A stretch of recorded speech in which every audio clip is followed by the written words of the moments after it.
I would entertain a motion that we approve them. So moved. Second. Been moved and properly second that we approve the April 15th minutes. Any discussion?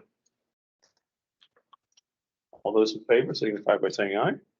Aye. Opposed? Okay, approved. 4-0. Just get you to sign that. Thank you.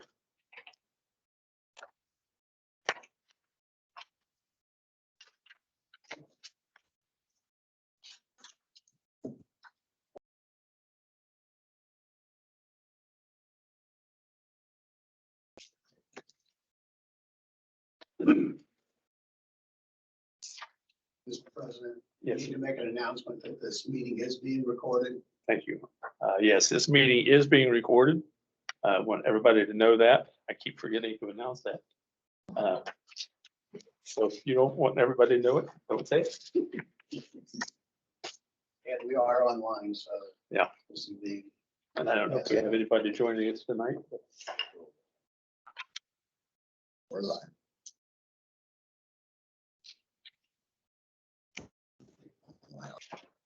Okay, the first petition on the agenda tonight is a carryover from the April 15th meeting. Table at that point.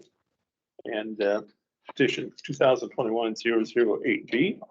And Mr. Easterday, I think you're going to address that tonight. That is correct. Thank you very much.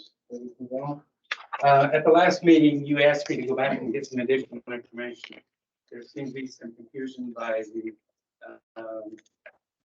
those attending whether or not the assessor would let us build across the property line.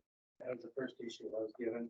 And then the second one, we talked about an affidavit of use or restriction on the property as a contingency, and you said, would you please produce that? So basically working that direction. Here is a proposed affidavit of use that would be recorded at the recorder's office of Marshall County, which would designate this as one zoning lot, be treated as one lot for all purposes. I met with Mr. Clevenger, your attorney, and I also met personally in a separate meeting with the assessor, Deb Dunning of Marshall County. And Jim Clevenger has also contacted her and talked to Deb as well. And we have confirmed that you cannot build across township town lines. And that's exactly what we have in the middle of this lot. So the reason that we are moving behind that line, barely behind that line, is to stay in the township and not build across. If you look at the old property, it does just exactly that. It goes right across the township line. And the assessor does not like to do that because they don't have any clue how they're going to tax that. So they are not accepting that in the future. So what we did to alleviate that problem is we're proposing to you that we sign upon your approval, and you can make a contingent upon your approval, the affidavit of use, and we would record that in the recorder's office. And that says this is, under your ordinance, considered one zoning lot for zoning purposes, and there could not be multiple properties on it. There could not be sales off of it. It would have to be treated as one zoning. That's basically what we're looking at. Then the other thing it does for us is when it's treated as one zoning lot, the front of the lot would be Lakeshore Drive. And so our proposal is about 175 feet from the front lot line. And I discussed that with Mr. Clevenger, and he said, well, they could go either way, to be honest. They could go either way. They could either grant the approval of the 0 on the second, or they could just recognize the one zoning lot. I think the appropriate way to do it would be to have you make a finding that it is one zoning lot based upon this contingency, and therefore there's not a front yard problem. Then the only issue we would have is, are you willing to grant a 6-foot 6-inch side yard variance on the east side, the Long Point side of the property?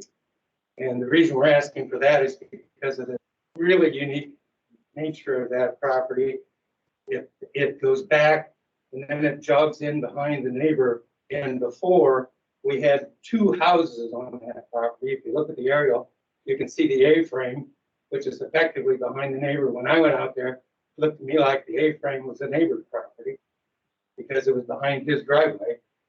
But we would be removing that, which would be a non-conforming structure today because there's two houses on the same parcel. We would also be removing the garage, which is on the back side of that. And that garage actually encroaches upon the neighbor by 1.2 feet. So there's obviously not a rear yard setback on that. We would be removing that and we would be replacing it with one structure with garage and everything built into the same structure. So that's basically what our plan is. If you don't have your previous petitions, I have the paperwork. Just one point that, with that, and I don't know if Mr. Easterday said it, the restriction will run with the land. That means. So, Yeah. Is that the old picture? so Jim, basically it's No, no I have that. different than the I think existing it's one house I've that's got there, it. as far as the setback to the east. Correct. Okay, We're just So, sliding it back. you're just sliding it back, so, but it's the same as it was. It's As it is exact right same now. from the property line as it Okay. was before. Okay. And Mr. Sherman, who is sitting here, I think she got a variance for her garage here, but we would be actually 100 feet behind her garage.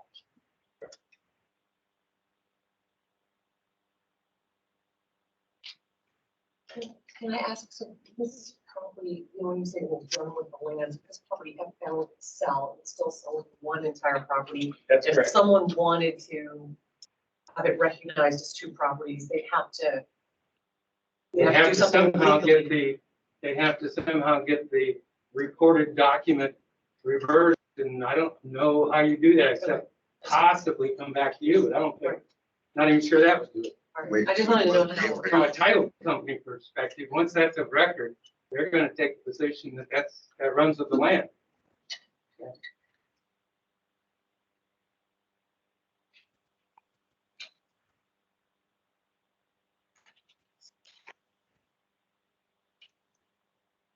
Okay, questions? Mr. Osborne?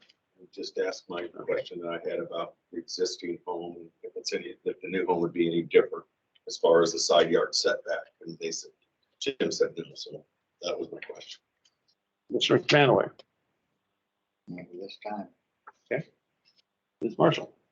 I just have a letter to read for this, but do you want me to wait until you ask? Go ahead and read it. This is a letter from Mary Ann Sherman at 1042 West Shore Drive in Culver regarding this petition. The letter states, I'm opposed to reducing the property setback to 6 inches instead of 15 to 25 feet. I will not approve this proposed setback on the east side of the property line. As their property currently exists, lawn mowing crews continuously drive through my property, damaging my property to mow along the east side of the existing home. Due to the close proximity of their existing home to our property line, I feel if the setback is approved, I will continue to have these problems, which I should not be faced with. In addition, I've had my property surveyed 3 times, and due to no fault of mine, survey stakes seem to disappear between our 2 properties. I should not have to have a 4th survey done. This should be the expense of 1059 West Shore Drive. When I decided to build a new garage on my property, I wanted it to be in the same location as the previous garage, but due to neighbor at 1059 West Shore Drive fought it, and as a consequence, I had to build it much closer to the road, which leaves a lot of my property behind the garage useless. It would have been used if the garage would have been allowed to be built where the previous garage was. In addition, had I known at 1059 West Shore Drive, I was going to plant some very, very tall trees right next to my garage, as well as some bushes next to both concrete driveways, I would have done something different. These trees are so close that the branches grow over to my garage and have to be trimmed every year. The small bushes that are next to my concrete drive in the back keep multiplying onto my property, and even though I have tried, they cannot be pulled up. I'd like to see survey stakes in place between the 2 properties before construction begins, and it's signed Marion Sherman.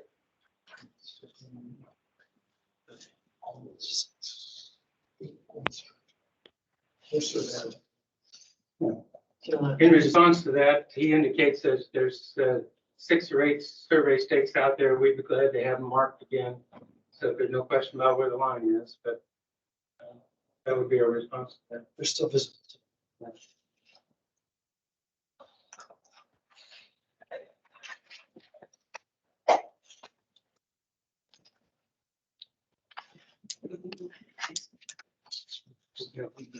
It looks like she's on the upper wall. It looks like she's like someone. Yeah, If you took the property straight back another 5 feet, so it was 25 feet, let's say from the back line, how far would that take the side of the side yard setback at that point? I can make it less. yeah, I don't think we'll change it. You know, it should, if you take it straight back, it's getting wider. You take it straight back. It would change some, but it wouldn't. But it doesn't go straight back. It would go straight back like this. No, if it came straight back to the back line, Oh, okay. So you not turn- along the sideline, straight back to the south line. You would have more setback You'd have more setback on the east side. on the east side. Based on the angles, it wouldn't be very much. I'm thinking maybe 6 inches. And the challenge we have, because we can't build on the footprint, because of this line, the previous owner apparently did a pretty good job of picking the view between the neighbors' homes. I'm sorry? Previous neighbor did a pretty good job of picking the view with this position. And we've taken pictures of changing that, moving over, and it, I mean, we've got Mr. Sherman's home and the neighbor's home. It just narrows to a tunnel. So by holding that line, we're minimizing that narrowness. So that was one of the reasons, again, because we can't stay on the footprint. And the other option is. But you're not building on the same footprint. Right, that's what you're saying. That's my whole point, because the other house was, and I questioned that at the last meeting. The other house was the same distance from the side yard, which was 6 feet, 6 inches. And I questioned why it was still 6 feet, 6 inches if you're building a new house. And I realize in the township, it's supposed to be 15 feet Correct. and 10 feet on the other. And I would consider the 10 feet. I don't know that I am in favor of leaving it 6 feet, 6 inches simply because that's what the other house was. Well, That's not a precedence. It doesn't matter how far the other house was. We're building a new house here. I understand. The reason that we held to that was because the architect was indicating that he needs that driveway to get in the garage, which goes in the garage from that direction.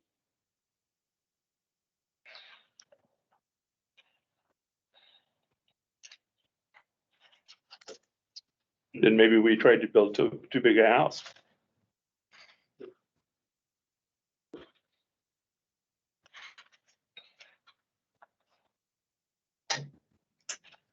Could you change the driveway a little bit to go over towards the small cottages being removed? And have it swing out a little bit and then come around? It wouldn't Not be to the though, property was line. And it's all Here at the garage. Because the entrance is on the west side, correct, to the garage? That's correct. No, I'm talking about where it comes to the house, where it comes by the main house. Where the old small cottage is being removed. Could you swing it out there and then come around to the? That's the way it is on this. No, that's the old one. Do you have the new picture? Oh, I'm sorry. Okay, I'm sorry. I didn't have that. I was looking at the old one. Either way, but Yeah, because it goes right through that. Oh, okay. Exactly what you said. That's Right. where it's going. That's what they did. Okay.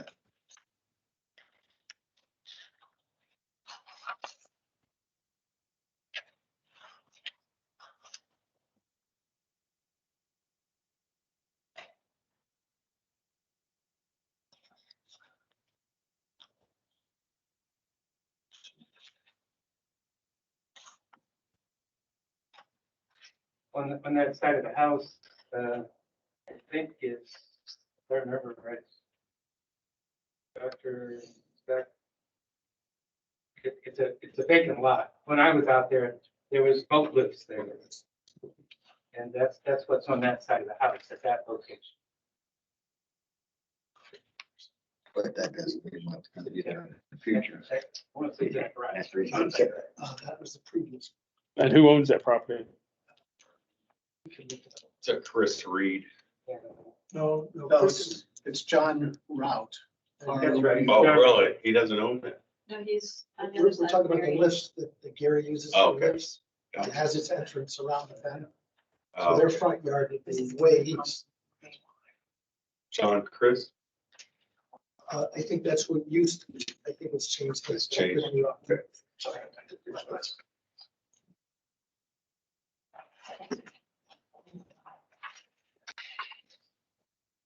Mr.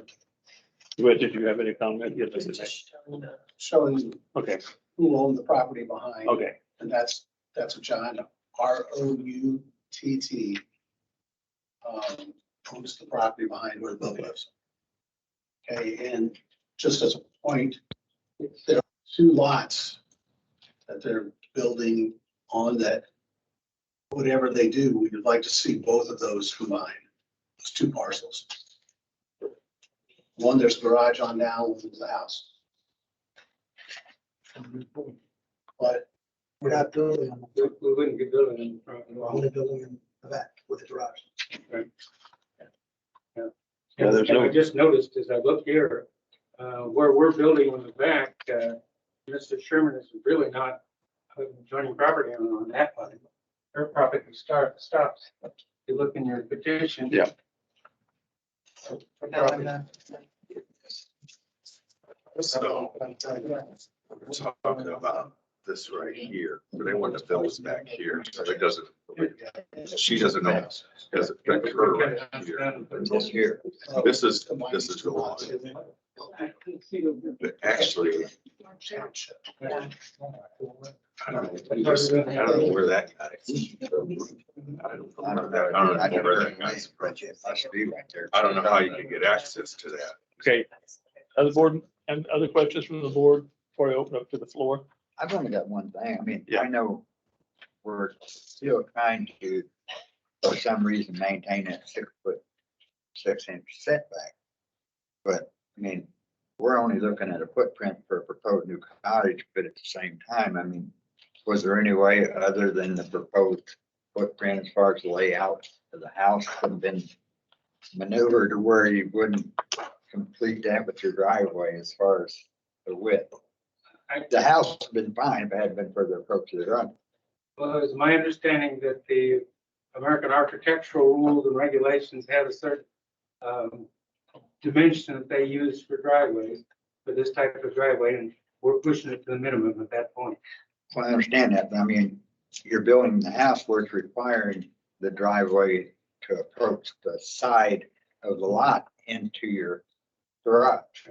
And usually one of this nature, I mean, I would think an architecture would actually have the Driveway. approach coming in with the driveway into the approach of your garage. And I mean, I'm just seeing a design flaw as far as use of the property, the way layout is. If you look at the original drawing, that garage back there was 10.5 feet from the 10.5 foot setback. It's almost what you're saying, Dan, if you pushed it back, you do get more. Right. And not the exact house maybe, but there wasn't originally a 10.5 foot setback there. Well, I'm just saying, if you didn't have the garage approach there, the house could be moved over and up in the middle. You would have Yeah. a setback on both sides. Have the garage come directly in. And We could, but we were also trying to maintain the view of the current cottage because we like that. And not have a 4-car front load garage. I understand that too, but I That's gonna mean, be a little odd with a I'm just saying, as far as the hardship to get this approved, it Well, it's is architecturally made the hardship as far as the setback. orderliness of the lot, but it really makes it a practical difficult. Yeah, but the way you build the house and because you want that view, the lot is the one that's confining and you're trying to build a house that wouldn't normally be built on a lot like this. If we could just rebuild on the footprint, which is what most people do, we would. And No, We started to, but we weren't allowed. And then, so this is our second idea. I understand that. I just,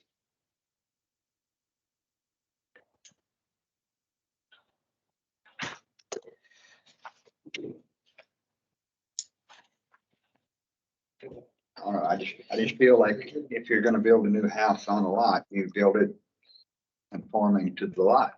I mean, that's the reason the ordinance is being written, but, and I could understand because of the difference of the 15 feet and the 10 feet township or in town, I could understand making it 10 feet. I could go along with that. But I really am having difficulty in saying, well, because it was 6'6" before, we're gonna keep it 6'6". I don't want to start doing that at all. So if I'm hearing you correctly, you're saying 10 feet would be palatable to you. It would be palatable to me. I'm not speaking for Barry or anybody else, but We'll find out where we're at. I'm not in liberty to vote on something that's not proposed.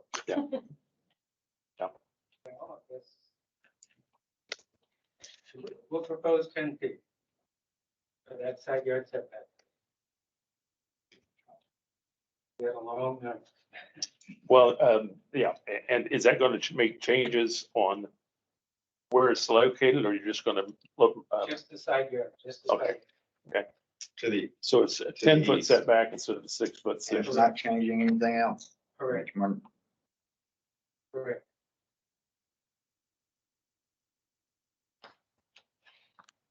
So we're changing the variance request to 10 feet. an east side yard setback of Side 10 yard feet. setback. well, 10 feet. 6'6". Which would be acceptable if it was one lot in the town. We qualify for this one, And at some point, it probably will be. And that, if the town gets their way, it will. Yeah.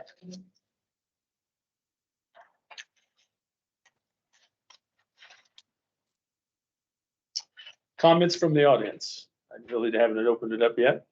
Anybody have any comments, questions? Anybody online? Anybody online have comments? Okay. Yes, I'm sorry. I have a question. I still like And to know. your name is Mary Ann Sherman. Mary Ann Sherman? Next door to these Okay, these people prevented me from doing what I wanted to do a few years ago, and now they're, wanting me to bend, and I don't have much land. 30 feet. And I'm tired of having my yard, they're a long way to go if they don't have more of a distance between us. I gave up a lot because of that. And I had my garage. well, yeah, you have that very narrow lot. How wide is your lot there? 30. 30? What was your variance? And the back, I think, by the road is 30 point something, and then by the rear lot, which is by their current house, is So it would make you feel better, had a fence down there so that they wouldn't come on your property? So the house is not even gonna be in. Yeah. Well, I understand. well, they don't drag over it, but I mean, I So- don't like what they did with those trees. I mean, it's a hindrance to me. It's gonna But go into you're- my garage and everything. The roof. You're sitting on the property line, Ms. Sherman. Your garage is sitting on the north property line, and the trees are on their property. Actually, it's the No, west it's not. West, the west. West. I mean, West, I'm sorry. okay. It's easy. No, it's not. I have so many feet on their side and so many feet on the other side. I'm afraid that you don't. Well, that's what that's what what it says. I know I measured it myself over and over. It is not on the property. It looks at, from this picture, but it looks like it's a little off the GSI, property GSI. line there. But she's got any overhang and all, but still you got the tree. Big trees, and that means to get my gutter and all that kind of stuff. I just, they don't trim, I have to trim them. And I just don't like that extra work that I shouldn't have. And so you're saying the reason that you're opposed to this is because of the trees? Well, not just Or the be- or trees, because- not just the trees, just like, it's all close with them. Plant the tree, just say something happened, there was a bad storm, I had to have a new roof on the garage. I mean, with the trees there, you can't even get to my garage to do what you need to do. Unlike I was forced to tear down my old garage. And then they were able to put their stuff on my property when they had a new roof. And I stuck with all those trees. I mean, they're huge. Okay, so this comes down to a neighborly dispute as opposed to just legal. It would be a civil case, I think, instead of a. I think that's where this needs to be taken. If you feel strongly that way, civil case, take it to court, have them work it out. We can't make those decisions or we won't make those decisions or determination. And moving the house back from where it is now would only make that situation better. I mean, as far as getting them further away from your garage there. That part is- But not moving the tree, but across. It's the trees. it's We not the can't- house. With the trees, we can't do anything. No, I know. I'm just saying. I understand, but I mean, we don't have the authority. Yeah. That's not why we're here. Yeah. Other comments? You ready to move to finding of facts? I was gonna. No, find facts first. I have another question. Yes. I'd like to find out what the width of their house is going to be built. The width of the. Is it on that? I don't know, is it on the plan? Very. Um,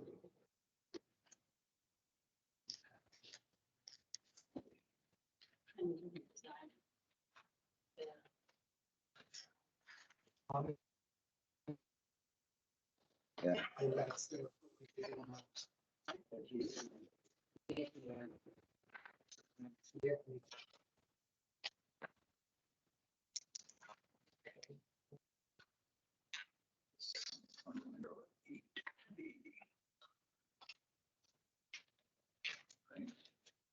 No, it's actually, it's not on. So It's right. Not a new number. Yeah. So Dan, what case number are we looking at? 2021-008B. Maybe, okay.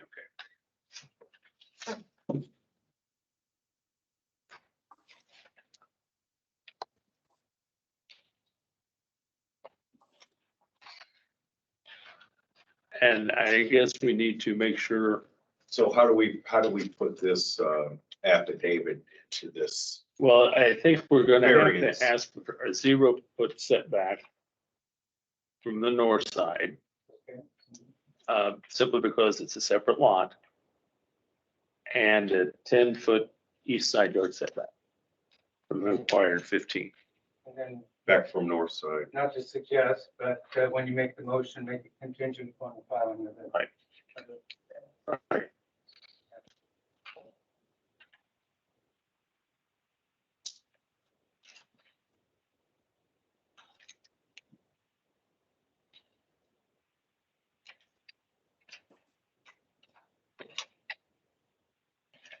We just need up on the north side, Dan. It's gonna be a 0. Zero.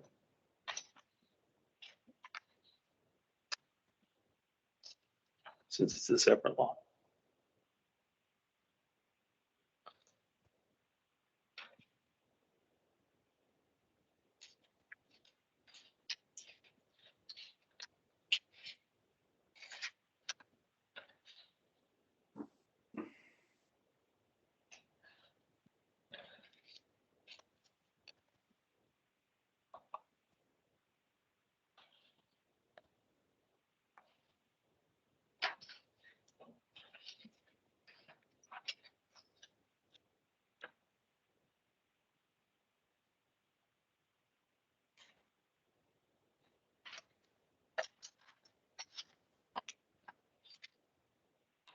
This is something from a quarter.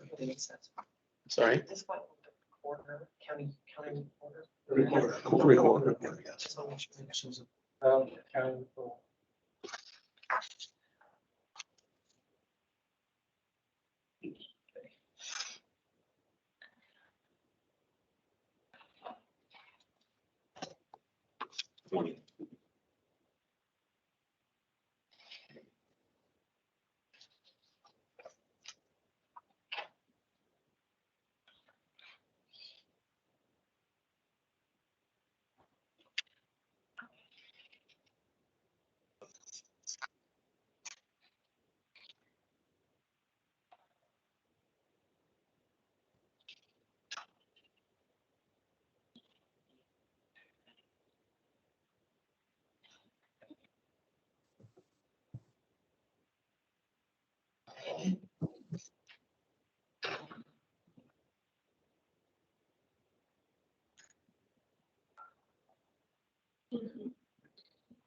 Okay, is everybody ready? Not quite. Yeah, I'm just adding something. Okay.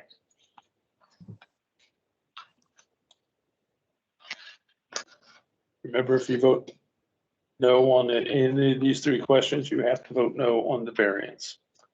Based upon the evidence submitted, I find that number one, the approval will not be injurious to the public health, safety, morals, and general welfare of the community. Mr. Osborne, Yes. Mr. McManaway, Yes. Ms. Marshall, Yes. and the chair votes yes.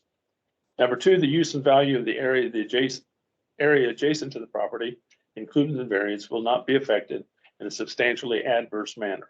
Mr. Osborne, Yes. Mr. McManaway, Yes. Ms. Marshall, Yes. and the chair votes yes.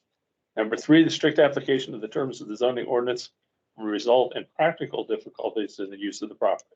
Mr. Osborne, Yes. Mr. McManaway, Yes.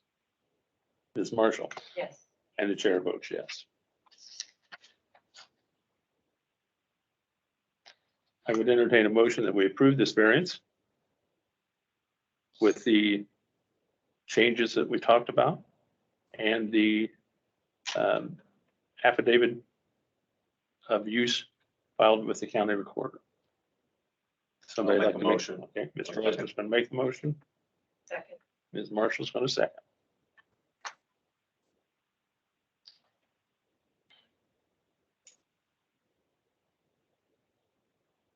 Okay, it's been moved and properly seconded that we approve this variance with the changes we've talked about. Any questions, comments? All right, how do you vote on the ordinance, Mr. Osborne? Yes. Ms. Marshall? Yes. And the chair votes yes. Approve for. Thank you for your time. Thank you. I'll get with you. Yeah. I need to read that. Well, Okay. That was back and forth. Sad.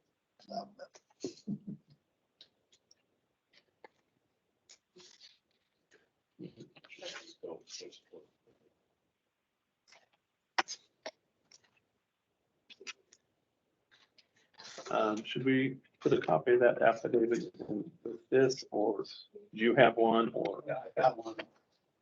This, we just make sure we put with it?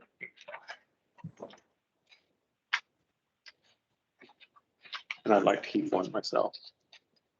Okay, the next item on our agenda or variance is 2021-012B. This is Stephen Wagner. And Jim Easterday is going to be presenting this one too. You're afraid he didn't have it, so I'm gonna share it with you. There's a copy of mine. And we can go that direction.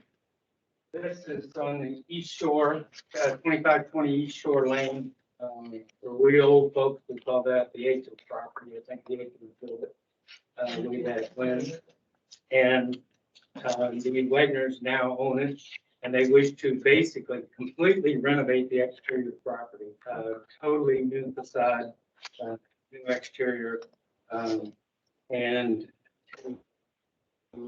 add a porch on lakeside. And when we originally filed the request for variance, we were asking to reduce the impervious coverage from 78% to 69%. But I'm here and happy to tell you additional work has been done on that. And we believe that they can further reduce the impervious. And therefore, we are withdrawing our portion of the petition to exceed the 50%. We believe we can get it down to below 50%.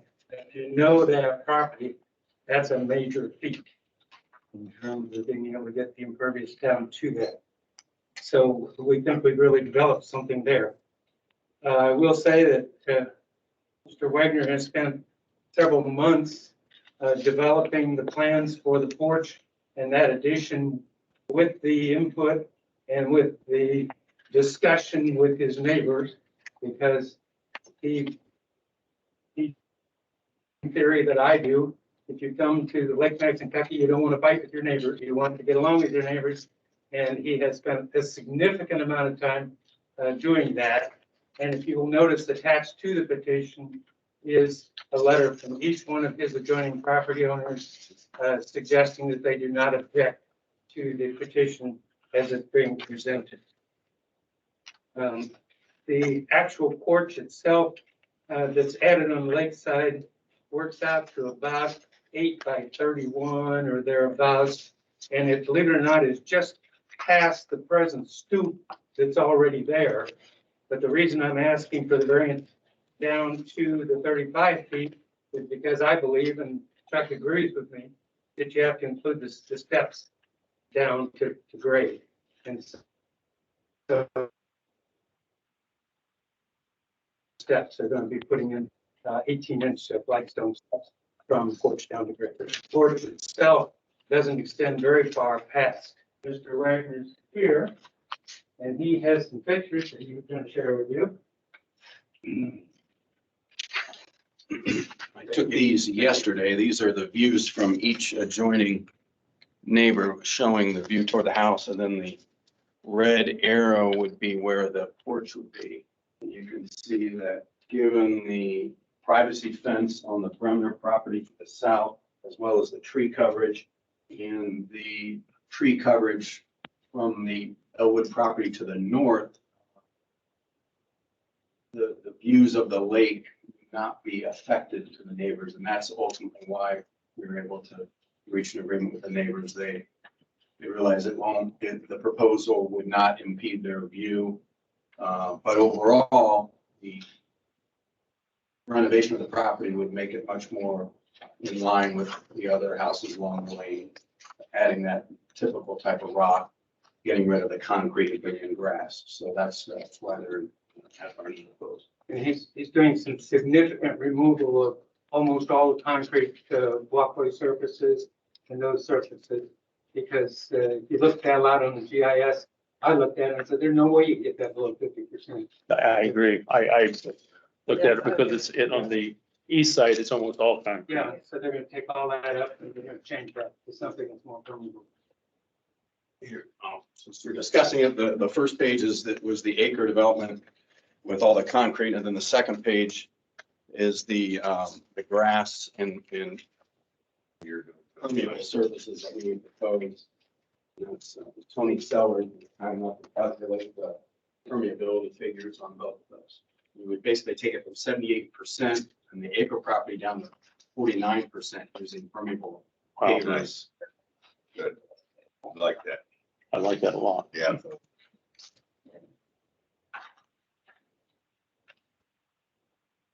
Is this a tear down or a remodeling? No, it's strictly a facade Okay. tear down. If you look at the petition, I like the elevations that he showed you because it's a beautiful facade. It's just basically putting something on the walls beside what was there before. Hardy plank along the siding, and then that small balcony over the porch would add a little bit something as you view it from the lake. And, you know, the first landscape part is we got rid of all that concrete down there on the retaining wall at the water, and then matched our neighbors with the boulders on either side, so you have one continuous boulder retaining wall. And the height of the house is not changing. We worked with the Bremners, the wraparound would have a mud room on their side of the house. And although originally proposed was within the 10-foot setback, they didn't want the property extending that close to the property, so we shrunk that down and got rid of any balcony on their side. So there's just a balcony on the lake side of that address. Okay, right. I do want to say I do appreciate The letters. the amount of concrete that we put toward the lake.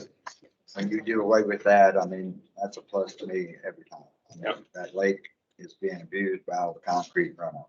And I do appreciate that. We do have 2 letters, that's what's mentioned, and I'd like for Ms. Marshall to read them if she doesn't mind. I will say that while we were sitting there, Mr. Brenner sent in some additional information. He has a letter. He is online. Oh, do you want to Okay. just let him talk then? or Do you want to speak, Mr. Bremner, instead of a letter? Well, since we have the letters, I don't think we ought to read them to the public. And then if he wants to speak, he can. Okay. Thank you. Do you want to go ahead? Yeah. please? Alright. This is dated Friday, April 2nd, 2021, from Jim Brenner. Dear Stephen and Courtney, this is Stephen Courtney Wagner, the owners. Gina and I had the opportunity to review your proposed renovation plans for 2520 East Shore Drive, Culver, Indiana, dated February 18th, 2021, that were completed by HG McCullough Designers. Appreciate the fact that you have taken our privacy into account. As we discussed, we have no objections to these plans, so long as all of the proposed improvements are carried out as drawn and follow with the intent included in your email dated February 20th, 2021, which attached the plans. Once completed, the major facelift of your lake home will be a great addition to Shore Lane. Thanks for taking the time to work out an amicable solution. If you have any questions, please do not hesitate to contact us. What he sent this evening was almost explaining this a little bit more, saying that the exhibits that he sent included the Wagner Foundation plan dated to 1821, exterior elevations dated to 1821, the Wagner site plan done by Sellers. He says no date, reference for purposes of permeable and non-permeable purposes only. Wagner's request incorporated the following: a line of sight variance, which is outside the ordinance of the adjacent neighbors.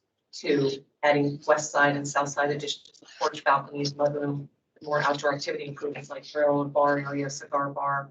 3, the balcony to the south on top of the new addition mudroom that would go to the side yard setback of 10 feet.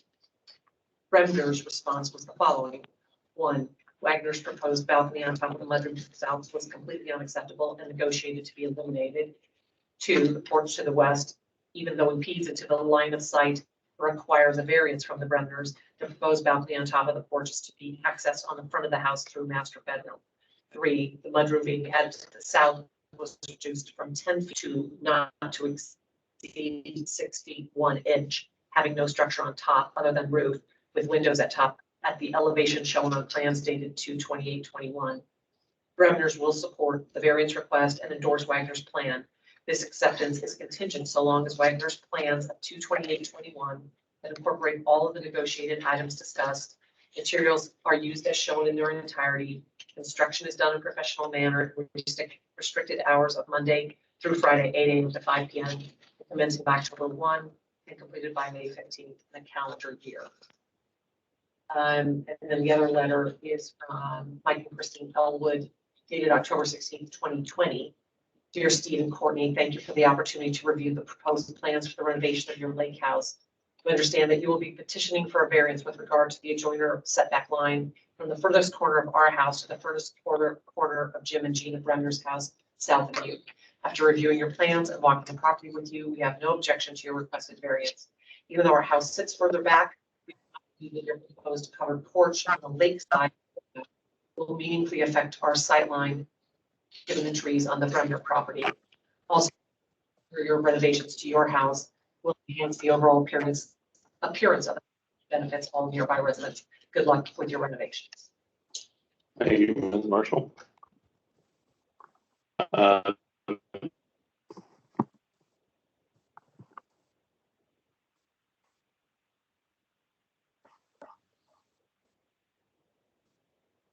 Back is only 140 feet.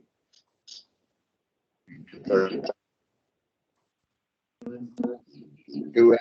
You need a. It's not the sideline between Yeah, I, oh, your quarter is 25 the average of the two, the sideline between the two, and we're just a little bit over that. over as far as the line of sight, which the line of sight is go by, but If you look at that one drawing, yeah.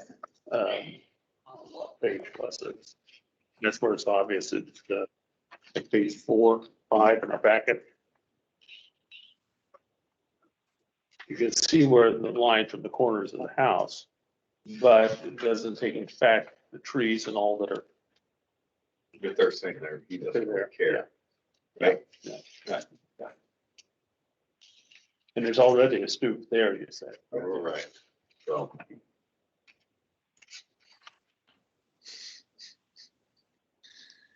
Yeah. I mean, we go by the act of variance requested for.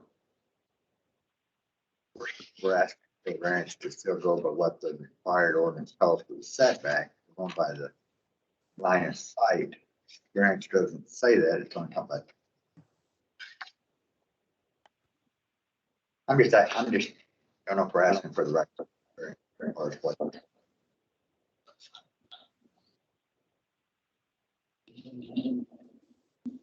Well, the 35 feet is not because of the how far back, it's because of, I see what you're saying. Yeah, I mean, we're But we asking for. need to say that it's, I don't know what it Setback. should be if we use the line of setback. Do you have any idea, Jim? Yeah, it's about 40,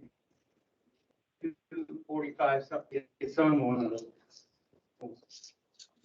Maybe we could put that in. I'm just saying, we're leaving that part out. We're really judging this I by. think it says, Or it goes. I mean, part agreeing to 35 foot. I think it's 50.2.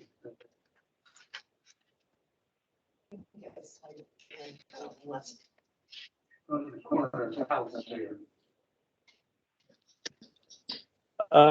Somebody online, you're not muted. We're getting feedback. If you could please mute your mics, please.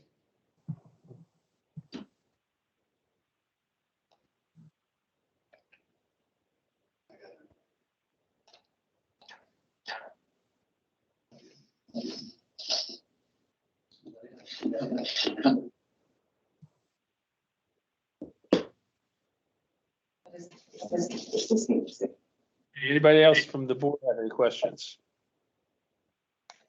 Hey.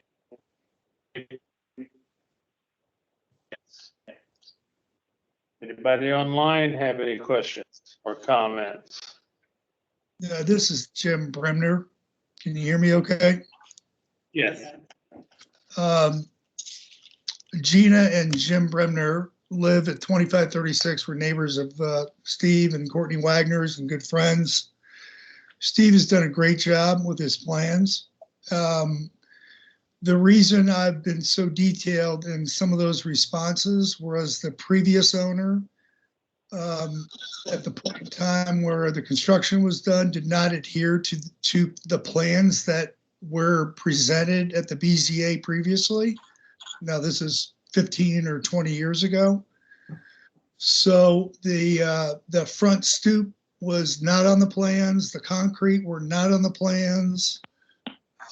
All the permeable or non-permeable surfaces were supposed to be permeable. So as someone that typically I'm in the real estate business, and Steve and I've talked about this, I would just appreciate the acknowledgement that in this specific case, we really appreciate what Steve has done.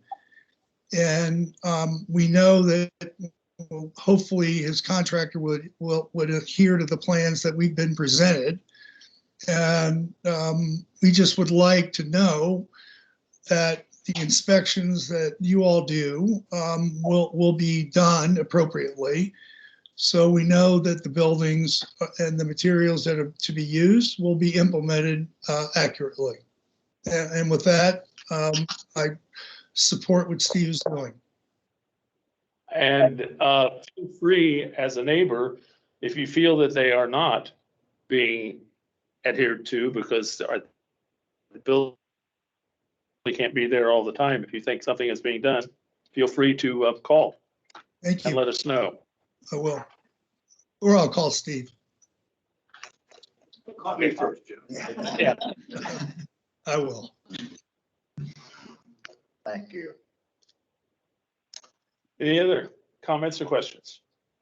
My name is Mike Elwood. I am the neighbor just to the north. Okay. Of Steve and Culver. And I would echo what Jim said, that Wagners have been incredibly thoughtful with respect to asking any of the changes or proposed changes, how they might affect. And just as an example, if I think of their good neighborness qualities, there's some air conditioning units on renovation that sit between our two homes. And given the opportunity with the renovation, they're going to push those a little bit further away from the back of our yards where the spillover noise just affects our experience. So my letter said, Christine, my letter, my wife Christine, but just also would want to endorse that these guys have done everything by the book, and I sure hope that I'll be that effective should I ever have a request. So thank you, Wagners. Thank you. Comments before we move to finding of facts. Go ahead, Mr. McManaway. Still not know if we're changing this variance request to adding or whatever. Is it still gonna read as is?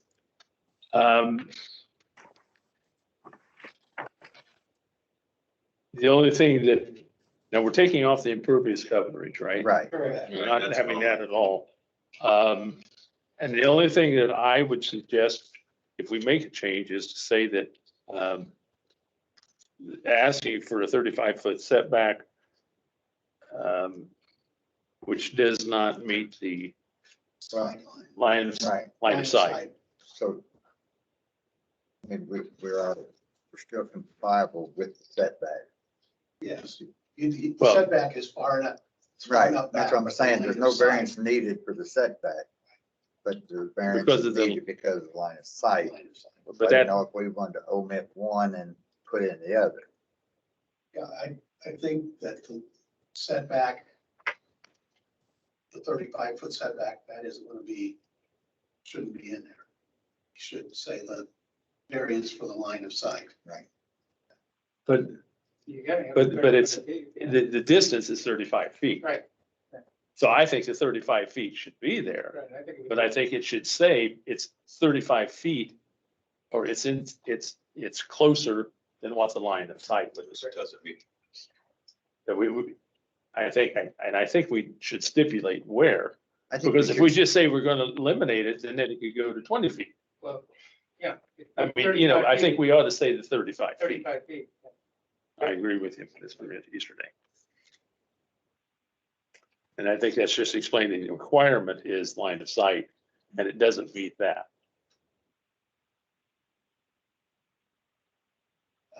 I'm still saying, I think we're opening up too many doors. Yeah. Yeah, I think it's, The variance is the 35 feet is irrelevant. He's. the it's setback meeting. It's set back far enough. What he's not going to be complying with is the line Line of of sight. sight So that's why, that's all that should be in there is the line. is the line of sight because there's no variance required for No the, variance for the required. setback. Setback.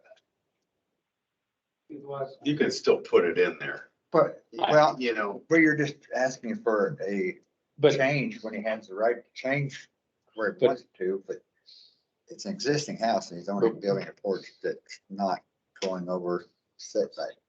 if we just put that we're granting a variance from the line of sight, and we don't put a stipulation on the distance, what if they make it 30 feet from? You look at that variance and it's not gonna say anything that they're doing wrong. Because they're taking it out further. I think that's why we need to have the 35 feet there. You need a measurement, is what you're saying. Yeah. Okay.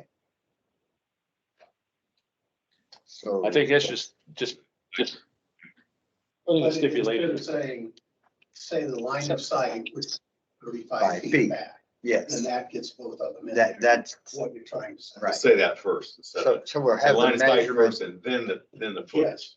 Right. the measurement would be measuring the line of sight. No, it's not. That's not. the thing.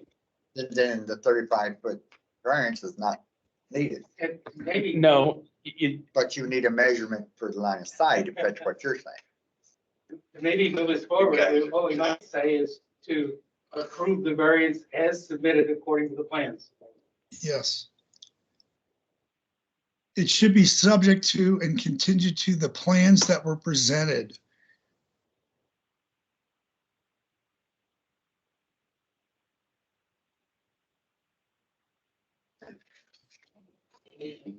I don't know how we want to word it, but I agree that I think the 35 feet should be there because that's what they want to set it at. And I think we need to say that it's going to be 35 feet. Even though it's legal, even though it's, yeah, I see what you mean. You have to have a reference. Because what's required is a line. Even though I know that, The but, reference point is plans. right. The reference points of plans. So if you put plans in there, then that takes care of your reference. It has to be as planned. Just tell me what to write and I'll write it. Right. I'm not approving the 35 feet. I'm approving the line of sight. It's the wrong reading. I'm saying. No, we're not approving the No. line of sight. That's it. It's a We're variance of the a line. The variance variance, is the line of That's sight. what I'm talking about. And Yeah. that because it's a variance, it's a 35 feet setback. That's why we're approving it, because they're asking for it. If it was just If you 35 got a feet, measurement for the line of sight, then I agree. But that line of sight does need to be included as far as that. Because the variance is just a 35-foot. That's what he applied for the variance. I mean, modify that. Just. If Yeah, it'll please, go along thank like you. it is, and it's not any questions as far as what the variance was actually applied for, then I have. no- Very, we could set language, variance from the line of sight to 35 feet. Yeah. That's what Yes, I would that's think exactly that how that it exactly what should say. Through the plans. So That's fine. We said that 10 minutes ago. Yeah. Let's do it.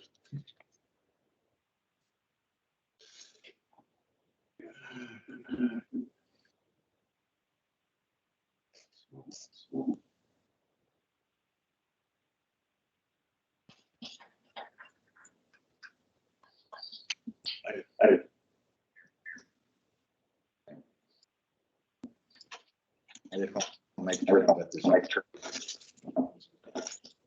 more time than that. Got a long night. I know.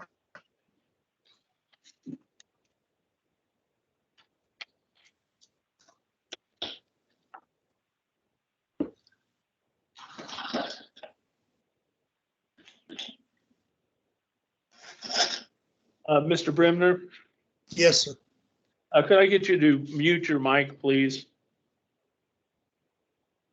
Thank you.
Okay, so everybody know what we're voting on? Everybody ready? Okay, question 1.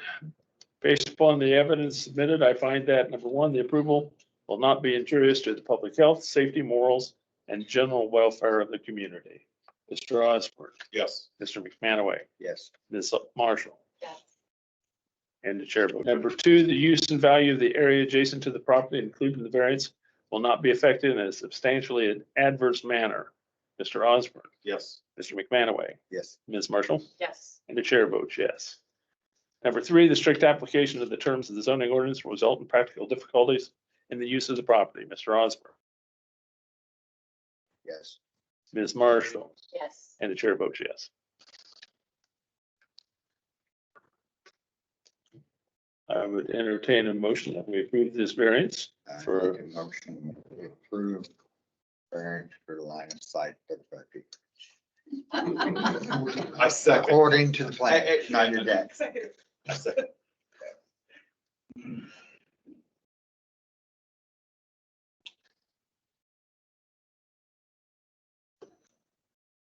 Thank you, Chuck. Is moved and properly second. We approve this variance.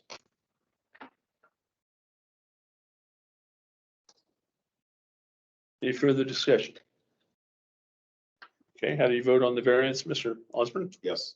Mr. McManaway, Yes. Ms. Marshall, Yes. and the chair votes yes. Approved 4-0. Thank you for your time. Thank you. I seriously, thank you for the work you've done. 51% order, that's amazing. That- Oh, I agree. I mean, so much to me. I know you went through a lot of work, but I'll tell you what, That's amazing. it's amazing. Those are for you and Dan. One beach. Okay, the next variance we're looking at is 2021-013B. Guess who? Mr. Easterday. Good evening, folks. I thought it was halftime. Yeah. Break time, something. 30.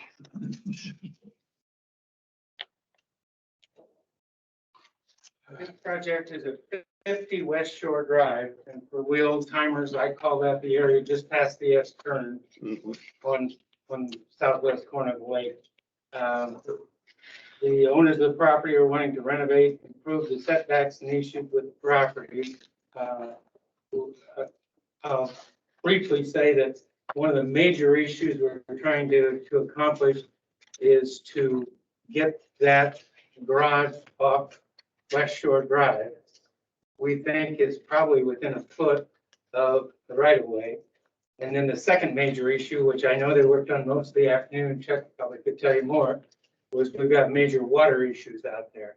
And they're trying to work on those as well. So the variances we're looking to do is to tear down the portion between the present garage and the house, and to tear down the garage and to build a new garage addition on the back side of the house, and then build an addition on the front side of the house, and to deal with water and impervious. When you say water issue, you're talking about drainage? Yeah. Yeah, runoff, Runoff. Road. road runoff off the property into the lake.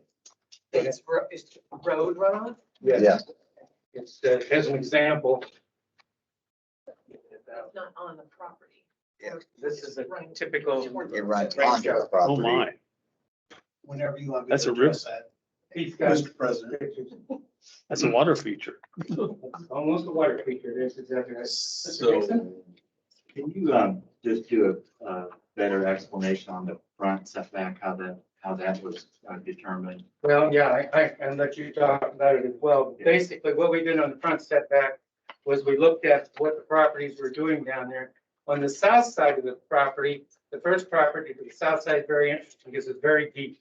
It's very, very, very far back off the lake. But everything else is pretty close to the lake. In fact, most everything else down there besides us is a lot closer to the lake than we are. So basically, we tried to establish a line that would give everybody the most possible best view and still let us put the addition on the front. And as you can see, the amount of variance we're asking for from the famous sight line is very small. It's just that small corner of the, basically this right here. Yeah, I've seen it. Just that right there is what we're asking for. And so they're asking for basically 25 foot back from the lake, but this property is very deep. This property is clear out in here. This here is what we're asking for. So just to be clear, we're asking for the 25 foot off that lakeside versus the common line of the adjacent properties from that standpoint. And the common line of the adjacent properties is typically, go ahead. Please state your name. Oh, my name's Doug Dickinson, and I'm an architect working for the Densmore on this project. You hear Culver, where are you located? I'm in Indianapolis. Okay. So, do you need to wear masks? Would that help? And do you, are you with are you a single practitioner, or are you with a company? I'm with my own firm, yes. Mhm. And I've done probably 8 projects on Culver here over 15, 20 years. And your address in Indy? 942 West 75th Street, Indianapolis, 46260. So I just want Jim to just clarify that, because we did have a discussion with the neighbors prior to just coming to this meeting to make sure everybody's on the same page of what those setbacks were.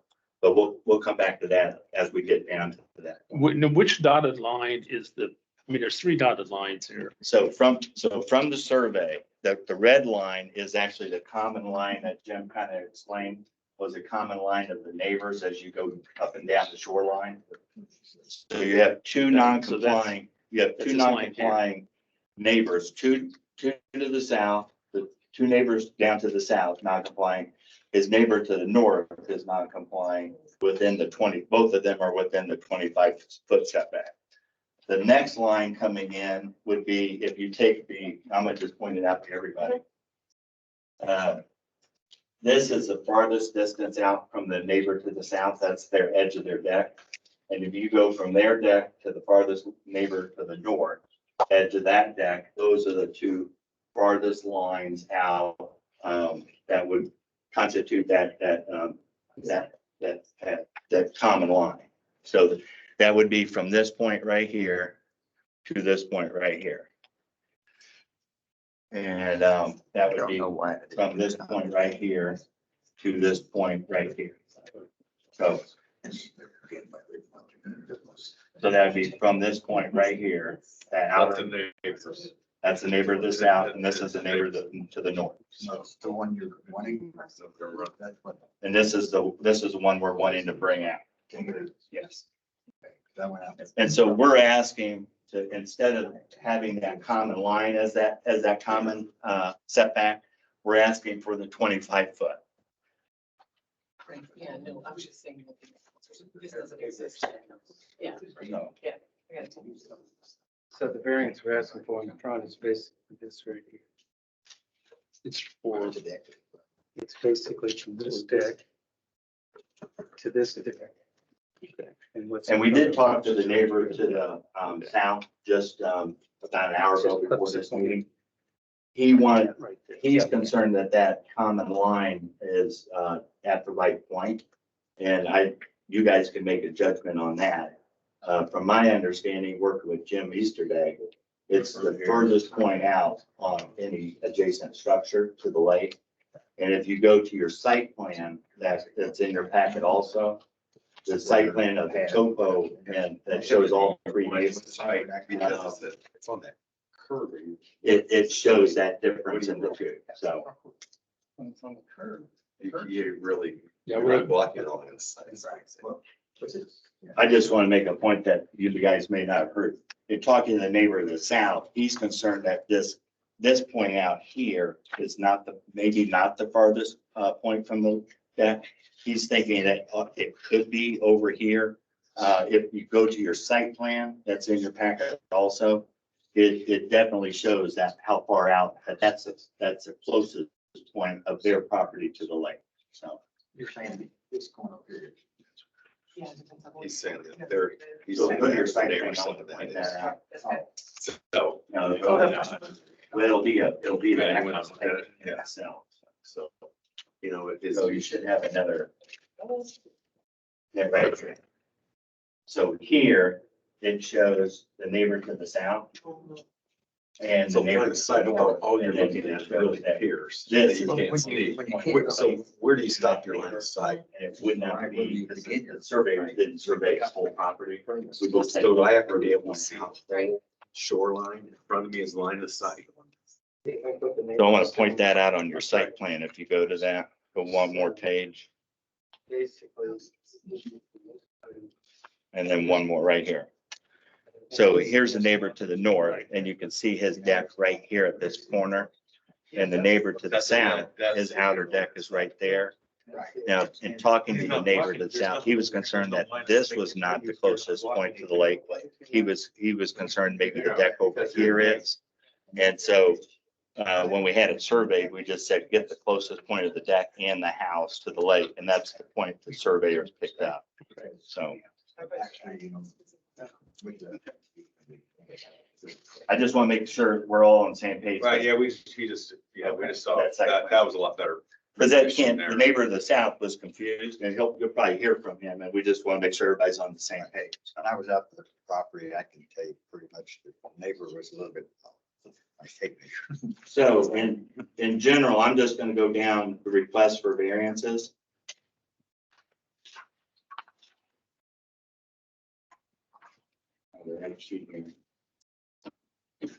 And I want to make a couple of points.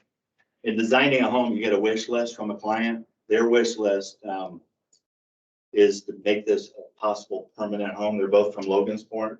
Don actually grew up here, not in Logansport, but painted homes up here in the summer when he was growing up. So they're very familiar with the area. They want to be closer to family. And to do that, they wanted a 2-car garage that would house, their cars. They only have one living area in the entire house. It's approximately 11.5 feet deep and around 21 feet in depth. And that's their own living area. They have a dining room and a kitchen and then 2 other bedrooms on the main level. But that's the room when their whole family comes. That's where they all sit in that one little, and I have pictures of that if you want to see it. The attached garage, to just explain that, we're willing to tear down that existing garage, make it more compliant. And that's why we're asking for a variance of 10 feet on the street side, just a good compromise. And that kind of came from talking to the attorney and just, and it really kind of came, and I have a drawing of a bunch of garage options. And this basically gives us the smallest garage that they can actually fit their cars into. And it gives them around 1910 inside their garage right here. You won't have a picture of that. Okay. So you can see that being 19 feet 10 from the inside wall to their existing house. And so that, This is 22 across the back. and that's 22 across the back. So basically, we're tearing down everything except the main body of the house. We're putting the smallest garage or the largest size garage that we think we can get from you guys onto that. So, and then this just shows you that 1910, and you can see the size of her van right there. So it barely fits in there, from that standpoint. We're not giving them a lot of room. They'll sue me after we're done with the house, so you guys shouldn't worry about that. Can you show me where the garage, this is where the garage, the new garage is going to be here? So here is where the new garage is going to go right here. In this red area Yeah. here. And this shows the existing body of the house and this Okay. 19-foot-10 area that comes down there. And this, This Here is is- toward the lake and it shows the new proposed family room okay, area. and is that going to be 1 story? And that we don't know yet. So we don't know if it's going to be 1 story or 2 story. Our goal is to get a stair in front of that. We're basically going to tear down that existing front room that's 11.5 feet wide. We're going to put a stair that goes up and down because they have, if you go back to their wish list, they have a non-compliant stair that's in between a normal stair and a ship ladder. It was done when the cottage was originally built. it is not easy to walk up and down. So our goal is to try to eliminate that stair, use it for storage, and then build a new stair in front of the cottage. And so basically we're going to tear off that front room that was a porch, put a stair there, and then put a room in front of that that's going to be their room for their family room. It's really the only place the stair can go. So from a logistical standpoint. So if I look at this, Yeah. this is the existing house. This is what we're adding on here. Yeah, so here's what we're tearing down, that existing family room in the front. And then we're gonna put the stair in this area and then build the family room in front of that. And we're giving up our entryway to the back of the house. It's gonna come to the side of the house. So when you come in the entryway, the stairs gonna be right in front of you, go upstairs and downstairs. So logistically, we're just trying to keep this simple, but try to hit their wish list. We're not trying to, they renovated the cottage over the years. They have a nice looking kitchen, a nice looking downstairs bathroom. They don't want to gut the whole thing and start over again. So What's the impervious percentage now? it's at 90, it's a little over 96%. And I think we're trying to get back to that 96%. No, impervious. I hope not. Yeah. Yes, What'd you say it is now? it's close to that 69%. So it's not increasing much? We're Is that trying to what you're really just maintain it. We met with Chuck out there. We have some different ideas on how to do that. I think our goal today is typically when we have a situation like this that has so much concrete everywhere, their mid patio is concrete, their lower level patio is concrete. And if we can at least increase the impervious area, that's typically our goal when we do something like this. We're always trying to make it better. So. I mean, there's going to be a river coming down like the picture does if it's all concrete. Well, no, I agree. And we met out there with Chuck and the representative from the State Highway Department. And they're looking at actually trying to put maybe 1 or 2 drains on the street before that water comes down. Then we're looking at doing some trench drains in the driveway area before it gets to the neighbor's inlet pipe, which is actually sized too small. Because right now it's all coming down there, overflowing that, and then coming down in the client's property. Neighbors to the north or south? The neighbor to the north. Yeah. His driveway is half grass and gravel, and then it turns to concrete. And all the water from that street, I've got a video, but I think you have pictures in your. The elevation of the properties from each one of them are different too. So really, and the neighbor to the north is willing to work with us, I think, to look at how we can, they've all worked on it. They used to actually have to, every weekend they came up and there was rain, they'd have to go down to the very lowest patio, shovel the gravel that ended up down there, back up to the mid patio level, and do that every time they came. So what year was it when you guys resolved that, you think? That's about- Yeah. Yeah. We worked with Kent to help figure out what to do there. It's still an issue. I mean, Yeah. I mean, it's, at least now it's not washing things away. It was washing all of our property under our concrete deck away. And so it's a while to figure it out, how to get it where it was going without harming things in the way. so my understanding, if we percentage that we can try to get to that or go under that. Because we talked today about different types of material that you could do, the blocks that have the grass in it, and try to minimize as much of that as possible.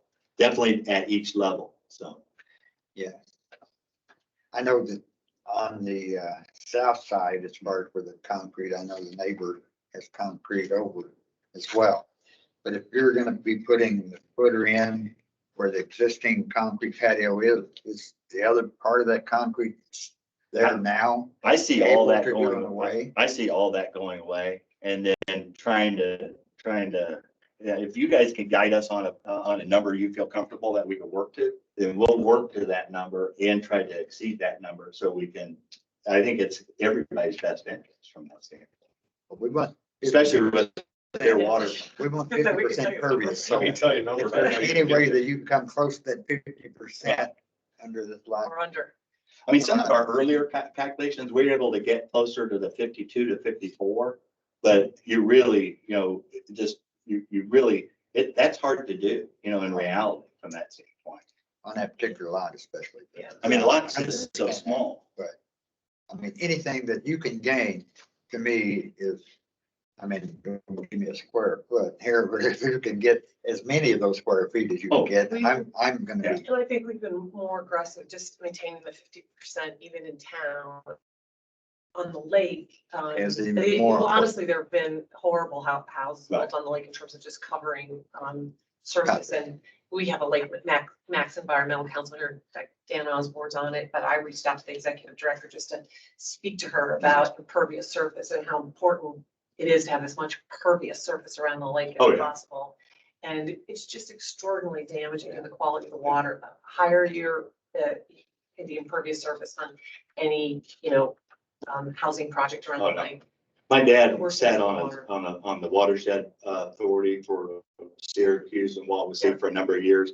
He helped do the testing of the silt water. I mean, I know that stuff, and I think we're in the same ballpark.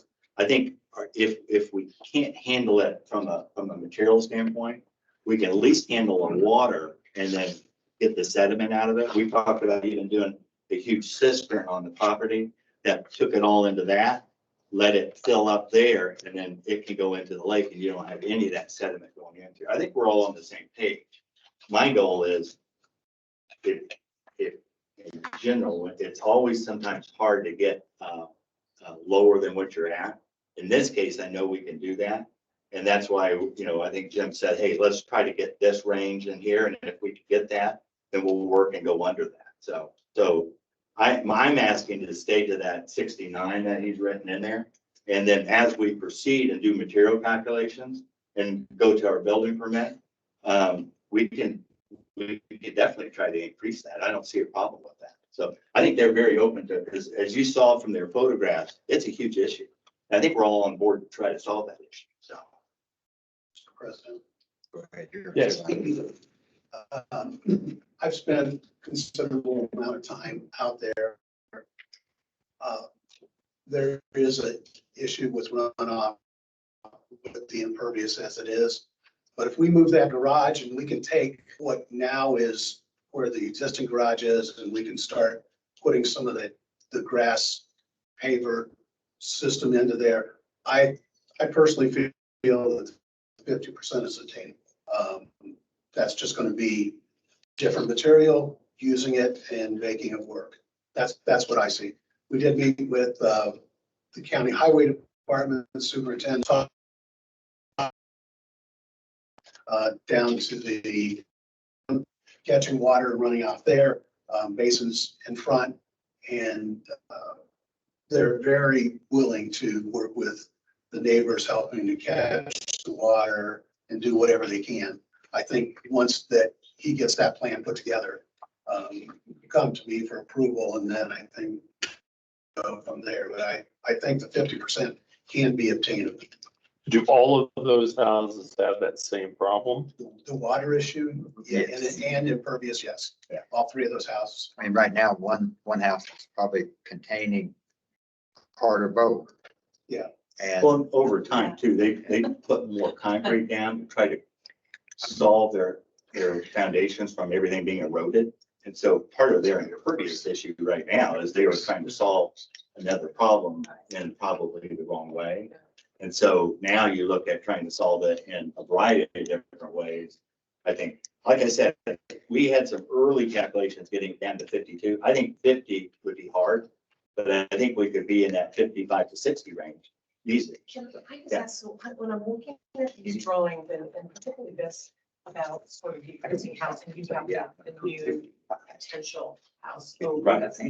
So I was calculating, 30 feet garage, 23 feet, and I understand. the new addition, and then another 18 feet of, Right, 50. of, a patio. I was like, how is this improving 55. the? Well, impervious? that's I that can't. lower I exposed can't- patio there. I'm gonna have to see a plan That's a at big 50 one. before I'm gonna. Right. And it was still wouldn't want it to be turned. Well, no, that's why if we increase, change all the material. we're gonna solve Right, that but problem. where is that happening? Well, in general, if you look at this dash line is the neighbor to the south, his grade line. This dash line is the retaining wall, of the neighbor to the north. This black line right here is their existing right now. So they come down off of planting area to a patio that's here. This is all concrete under here for a third of it. And then they get down to this lower patio and it is all, it's all, so none of our materials, that is just kind of visually say, hey, we got an issue here, how do we handle these ratings? And I think if we can come up with a number that works to, I think we're willing to work with you guys to try to make that happen. You know, when you do initial design, it's always hard because you're trying to do something pretty quick to keep their costs down, but then you're trying to say, okay, what are your options here? And then you have to see what you can truly do and not do, so. I'm concerned. Go ahead. No, you're probably maybe gonna go where I was. I'm just looking at the additions and I was wondering how is that decreasing impervious surface? That was because you have the garage, the house, which is gonna go down to the lower level. So that's gonna be an addition, right? And then there's a patio that comes out. And I think are there pavers down by the lake? Big, Also, was that- big concrete pavers. All right, Yeah. but those would be legal. Those right? would be taken away. Okay, Mhm. but you know, to me, it just seemed like there was becoming I agree. so much more pervious Well, that I wasn't seeing how it's, that. it won't be more pervious, more impervious. And they've got a, Well, I was saying I couldn't see how it could be more pervious. I couldn't see that. and they have a paved driveway, and if we do a gravel, you'd be more pervious. If you go to the Right. concrete with the grass in between, you'll be even, Chuck said it's almost 100% pervious on those calculations. Are these the, Oh, sorry. I'm on the wrong end. Triangles. This is- They're kind of like a triangle They that look comes in up with a and little they nub plant and there's in it. grass in A there. couple years, it's all grass. It looks like it's all grass. You can drive on. I mean, I've seen some. Yeah, there's things. Right, inch and a half wide concrete. You have a 3-inch strip. around your surface, And basically. that's, you know, I mean, we're Right, telling you it gets 50%. My inclination, I would want to see that. I agree. I want to see that drawing that gets you to 50%. I don't want to be, Like, I don't want to do it on Oh, a by the way, promise of prayer. So here's your existing site plan, Mhm. but here's a potential one. And again, you know, until we know what we're truly designing. Right. So if we look here, and we're down to non-pervious at 52.35%. Right. But that doesn't include a deck that would be in, or anything in this area right here, but it does include concrete pavers down here. So to me, I don't know if I disagree with you, that we may easily do that. I always hesitate to go from what we are right now to something that totally is compliant when we're in such a non-compliant structure, you know? And I think if you understand, and Chuck can attest to this, our meeting him out there to deal with the water, we're concerned about it as much as you guys are, you know? Correct.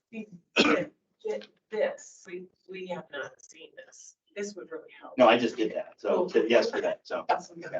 But if like, if I want to just share this with you guys, I mean, it would help, but. Well, I still have, I don't need to see that.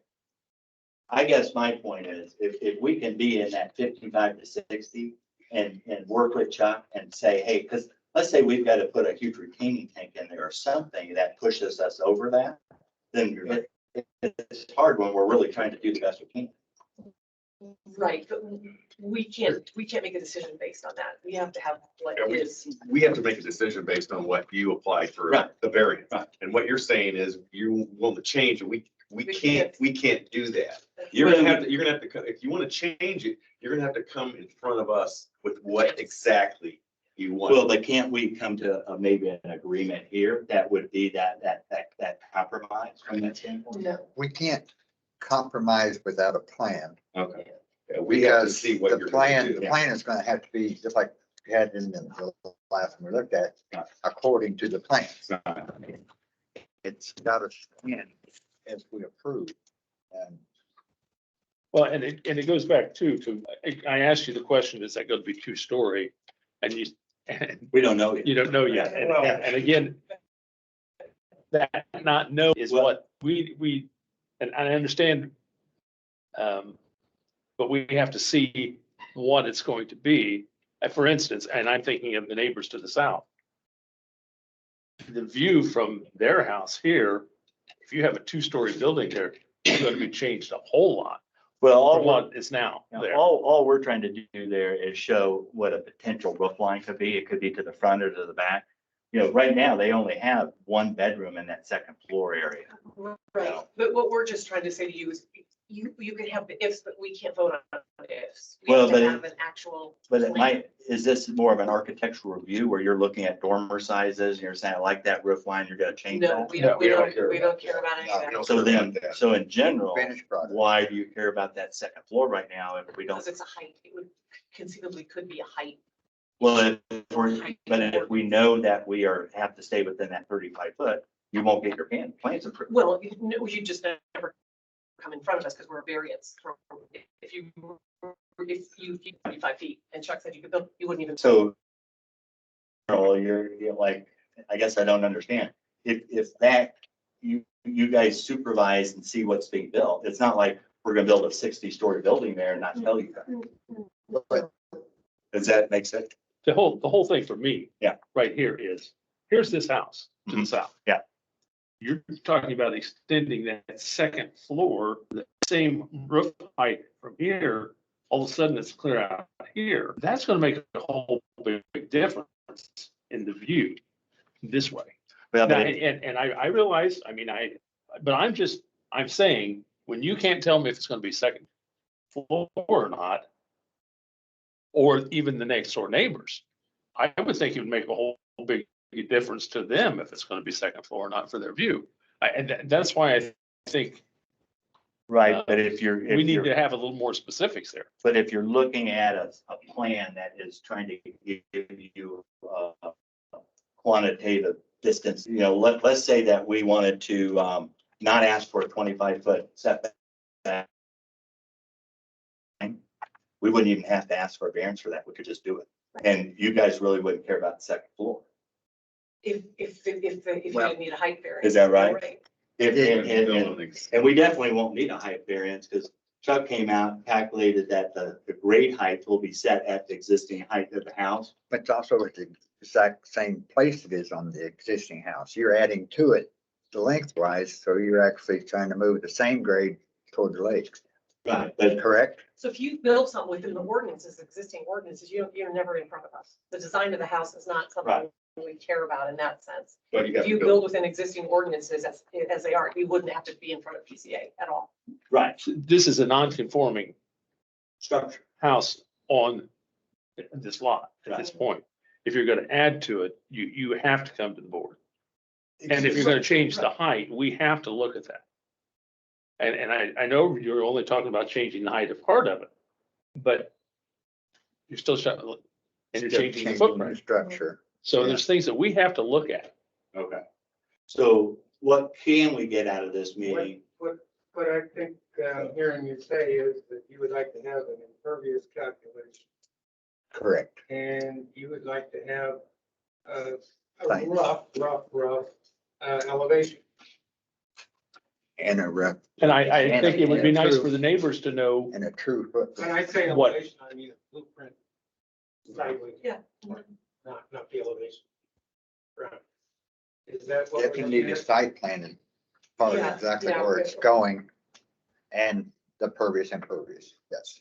So we really know what we're voting on, and we kind of don't have that. That last. I mean, the piece that variance you had in front of requirement me, is that for was site plan. Closer to what we want, something like that. Maybe it was like elevations, that is more like, something you could make a decision on. So I mean, I hate to keep asking this, but I go between so many different boards and Everybody's the different. board's, it's like your wife, your board's always right, you know what I mean?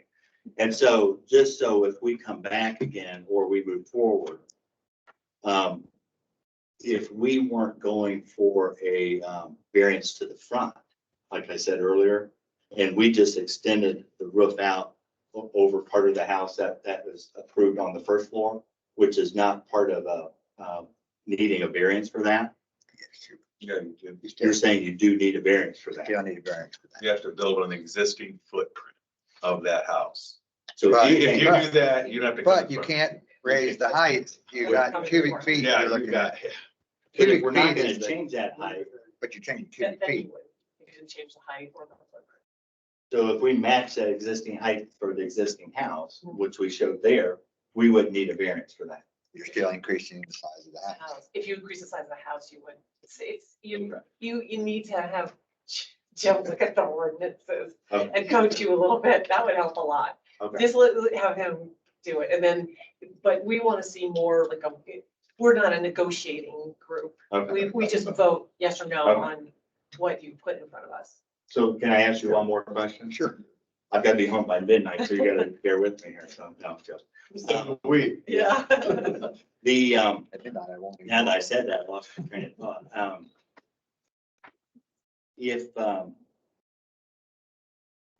If we do the impervious, we look at, we'll meet with Jim. Can you guys give me a determination, just with the neighbor here, of how you guys take that common line on the front, since we've had that survey? Are you guys allowed to interpret that at this meeting? I'd be glad to talk to Chuck about that. I think we can come up with that. Okay. Thank you. Is that, so we're all in agreement on that? Well, once I talk to him, I think we will. We agree what you're asking. I think, I agree with just it. to keep you moving this evening, we'd ask you to table it so we can get you more information. Thank you. And we're making headway. That's our main goal. That's right. To be honest, we didn't think we'd make it to this meeting, so we're glad to jump to it. You know. President, I Good asked to that see you again. Thank you. Are the neighbors to the south here? Yeah. Okay, you are here. And I hope that you work with them. Yeah. And show them what's going on with it. And we'll give you the opportunity to, but hopefully you are going to deal with them and try to come up with, we all need good neighbors. Oh, I know. We don't disagree. Yeah. Mr. So, President, yes, would it be a good idea to, if they have anything to present at this time, even though we might yeah, table would it? you like to make any Yeah, I comments? mean, I think, first of all, Jim Walsh, 40 West Shore Drive with Brother John. And so, I met with Don and Catherine. And certainly, yeah, we'd like to see plans and see what it is. We couldn't tell what it was. I met with Chuck out there to try and understand. I think one of the biggest points is, from the drawing on this site of line of sight, we were confused by their red note here that went to the neighbors as opposed to ours, what this meant. So we didn't understand that, but now you're saying it goes to our furthest point Well, this one goes to the deck. of the next door neighbor. So it's not the Right. adjacent property. So, Right. this shouldn't be on there, according to my read. I'm not an attorney. But if you went to our farthest point, I'm just surprised that they wouldn't have surveyed our entire property. I believe our farthest point is this point closest to the property at the edge of our deck. I don't think it's this point here. They're saying closest to the lake. That's not the way I read the ordinance. It's the furthest point, not closest to the lake. So I'm trying to establish what they're actually Is asking that the for. next property over? Do they go? all No, the way I'm to the talking next about it. property? They went all the way to the other Next property property. over here. Yeah, but you're saying from your line of sight, this is It it should right be here. from that here. The property is not perpendicular, not parallel with the lake shore edge. And I know But with the, it's basically the way you have it defined as the furthest point out, not the closest to the lake. well, So, here is the lake. correct. And the further it goes this way, it's further from here to here than it is from here to here. But the language doesn't say closest to the lake. It says furthest out. So you would do a Furthest GPS on out this is to point. the lake, though. That's what it's going by, is close to And we the can send lake. him the actual survey. He's in the building business. And so he can look on it and do his own calculations. I'm just trying to understand. It's certainly not the neighbor to the. Yeah. Yeah. And that's- Business. We talked to him before we met. We tried to explain that's not what we're asking for here. So I think he's just trying to make sure he's clear on that. Right, And I'm just saying it is from the lake. You're saying it is from the lake. Okay, yeah. It is from the lake. So this is closer to the lake than this is. And that's what you go by for the line of sight. Gotcha. The lake goes further, you know, because of the angles. because of the angle from your. Even if this,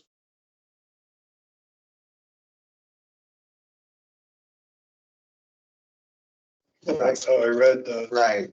So it's just shall interpretation. be determined but- by a line drawn between the furthest extension of the Yeah, adjacent. and the extension is to the lake is what that's for. Yeah, I mean, you guys gotta tell me. I don't know your. Yeah, that's how it's always. Okay. That's how it's always been measured. Correct. Yeah. Okay, Was confused on the neighbors. Thank you. we've got more petitions, so we're Yeah. gonna move on and Yeah. hopefully you work together. And will table this till, I guess it's the June meeting. I don't think it has to be motion. He requested that, no, he didn't. show. I gotta show this stuff. No. We're the only ones that can say it. And I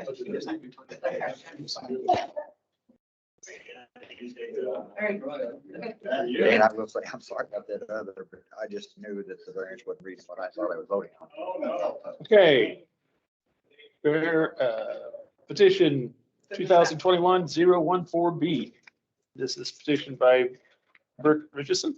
I don't know that one either. And I just want to say before Bert starts, I went to the planning commission meeting because he was there talking about potential annexation. So I've seen his presentation. I just wanted to share that because these two are on planning commission, but that I've been there as well. Okay. I think I was there. Yeah, you were there. I just got to think, I'm old. Well, good evening, members. Bert Richardson here on behalf of Beach and Properties. Before we begin, I'd like to announce I'm not asking for a variance on setback or impervious. Here you go. So that should make everybody Let me hand him a check. happy, yeah. Briefly into here, I know some of you have already seen this, but I've added a page to it. Oh. Request for special use, permitted special use. There's an added page. to that, so that's what for the property of 18170 Tamarack Road. Our request is for special for warehousing. What the intent and design to build there is for executive storage for automobiles, boats, RVs, any other type of watercraft and recreational materials. I misspoke on Tuesday and stated that there were 8 bays per building. There's not. There's 2, and you can see that from the interior design. There's 2 doors per bay. So each building will have 4 bays, 4 individualized rented units. Total of 7 buildings. Same question, yeah. Yeah. And so as we look, as you look at the interior of the design, you can see how each unit has 2 overhead doors and a center door, regular door. Again, this property would be owned by Beach View Properties, and the different bays would be leased to tenants. As it stands now, we've received for this type of product. We don't believe that there's anything around the lake or in the general vicinity that provides this type of service. We hope that it would be able to provide a place for people to store these larger items somewhere off of their property, off of the lake, off of in front of their homes, and someplace that's going to be inside. There will be requirements that everything be stored overnight indoors, not allowed to store anything outside. The 2 entrances will be gated with a wrought iron type and stone pillar gate with a keypad entry. Entrance will be all Tamarack or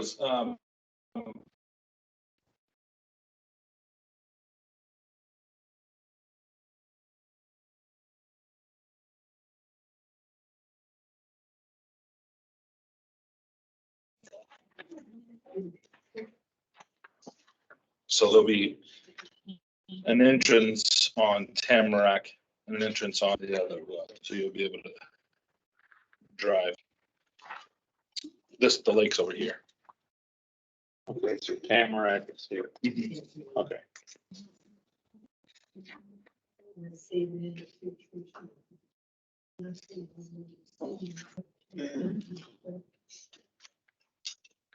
And it's got 4 retention areas. The design at this point in time, yes, is to have those swales as retention areas. Our calculation is that that should be more than enough to contain any water that's shed by any impervious surface.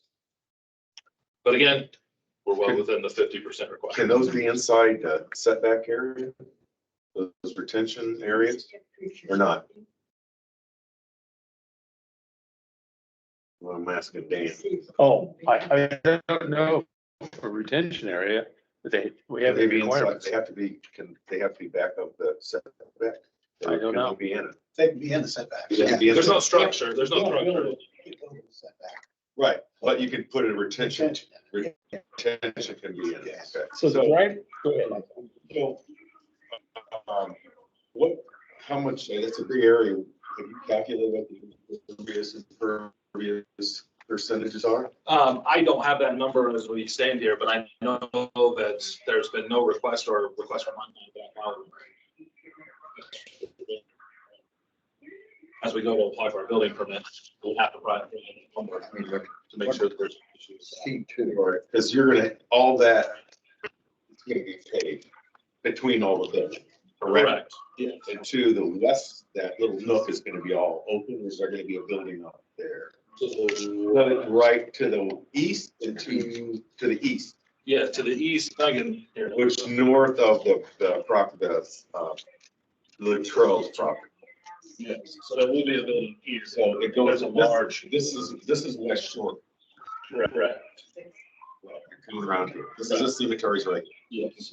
And you're talking about an entrance here Yes. and here. Correct. This is the grass. But all this in, This this is all paved in here? Yes. Okay. Can I see that again, Dan? I'm sorry. That's good. I got a question for you. Since we rezoned that, correct, a BZA, It's currently listed as C2. Asking to change the zoning of. Just asking for a variance. it's, Annex. it's, okay. And that's Depending depending on on the, this meeting, getting a people what they want to do.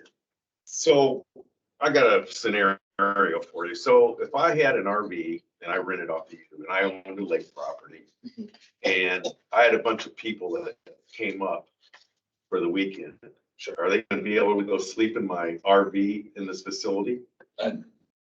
That question obviously is something that is difficult to answer from a policing standpoint, but like any other, I actually did some research to try and find the language that's included in all, even any mini storage units, and say, what's the language in there as to residing or staying overnight? What are the language they use?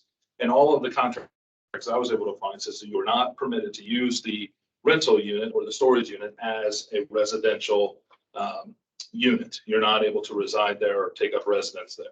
So it will be open 24 hours a day. Our lease would say that you cannot use this for residential purposes, just like any other storage unit, warehousing unit would require. The difficulty you run into is you say, well, you can't stay there. Well, one difficulty you have is that if someone says, well, I work second shifts and I'm up at night, I like to go there at night and clean up and do stuff. So are they not allowed to be there? Is there a curfew period of time? So if they're there and they fall asleep for 10 minutes, is that sleeping there? If it depends on certain hours. So those are all difficulties that we would have to try and manage. There's not going to be a 24-hour security guard to try and make sure that nobody's staying there. But if we ever came to and understood anyone to be residing there, it's not a lake house. It's not a cottage. It's not a place to go stay. There's no residential purpose use allowed according to the lease contract. And if they violate that, then they can be evicted. But each unit has a bathroom and a sink. Correct. So the current design is that each unit has the ability to have the tenant, as we go to build these, if they say, I want to lease this whole building or these 2 bays, And I don't need 2 bathrooms. I want to rent 2 of them. I don't want 2 bathrooms in there. I just need 1. Or I don't need a shower, those types of things. So there is some variability to it. And these are in the steps design. leading up to something? Is this a stairway? There is a stairway there leading up to a lofted area for storage. So it's not going to be enclosed like a bedroom or anything. It's a loft area to get stuff stored off the ground. So we have included bathrooms with a shower with the intent that if someone's there washing the RV, doing things, get all dirty, don't want to get back in their car to drive back to the house, they can wash, take a shower there and clean up. As you can see, it's not a giant, huge shower. It's a small utility shower with a bathroom. And actually, the bathroom is not the problem. And staying all night would be a problem because you can sleep in your shed or sleep in your garage now. But as far as not having the facility where somebody actually could live there, as far as the kitchen, bathroom. Yeah. sleeping area. What's there now with that sink is like a wet bar. There's no refrigerator, there's no dishwasher, there's no stove That's what or I'm oven. picturing. It's just a sink, basically, so that if you were there and you wanted to make some coffee, I think that there's on the plan a space for a refrigerator if someone wanted to have a refrigerator there. Just to have, to keep stuff cold. You know, if you didn't have the kitchen, there would probably be difficult to say, and you can't bring a refrigerator here and plug it in and an outlet. It's their storage unit. If they chose to bring a refrigerator there, they could do that. And that's really our biggest problem is once this group says yes, they can do about whatever they want to there. We don't want this to be an RV motel. Oh, sure. You know, we don't want people to come and stay in their RV, take a shower, wash up, or whatever. Because now we're funneling more people to our lake. You know, we're not even property in Culver. They're going to be using it as a garage. Place to park their RVs, sure. Yeah, we don't want to be a KOA. And what I can say, we certainly don't want that either. Right. There's no desire whatsoever to have an RV park that people can rent lots and stay over the weekend or anything like that. That's not at all. From a residential standpoint, this is a terrible residence. This is not at all designed for someone to live in. And if we wanted to build it as a residence, we know how to build those. You know, we could take and ask to have it rezoned into a residential unit and build apartments or houses and those types of things. That's not the market that we're trying to address with this. What we're trying to address is that need.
Hey, guys, the video's gone. You need to do something to fix the video.